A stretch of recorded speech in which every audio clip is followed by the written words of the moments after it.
Турција очекува Македонија да ги предаде лицата кои властите во Анкара ги обвинија дека се поврзани со организацијата ФЕТО на Фетулах Ѓулен. Затоа во тек се правни процеси и контакти меѓу разузнавачките служби на двете земји, што денеска во Скопје беше потврдено од шефот на турската дипломатија Мевлут Чавушоглу. При тоа тој подлече дека во таа насока очекува конкретни чекори резултати од земјава. Beklentilerimiz ortada. Нашите очекувања се јасни во врска со имињата, имаме споделување на информации. Чавушоглу при тоа рече дека организацијата ФЕТО е добро инфилтрирана во Македонија. Ama Makedonya'nın ve Исто така е значајно за безбедноста на Македонија и за стабилноста на Македонија и на другите земји каде што се присутни оваа терористичка организација не е сама, добива поддршка од надвор, така да кон Македонија и останатите пријателски земји представува закана.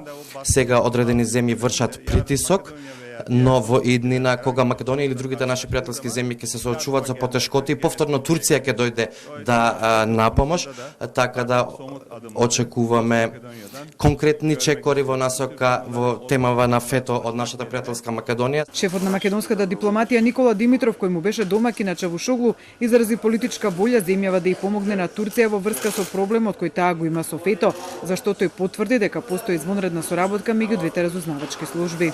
Проблем на нашиот пријател е и наш проблем. Сепак земјава ќе го почитува правниот систем по ова прашање, подлече Димитров. Овде немаме докрај одврзани раце, бидејќи имаме и домашен и меѓународен правен систем што треба да го следиме. Процедурата за многу од овие лица е во тек и во основниот суд Скопје 1 и во јавното обвинителство. И разговаравме за тоа докаде е процедурата, што се случува. Двајцата шефови на дипломатија потенцира извонредната соработка и пријателство кое постои меѓу двете земји, зашто како потврда го посочија неодамнешното ратификување на протоколот за членство на земјава во НАТО од страна на турскиот парламент без какво и да е условување.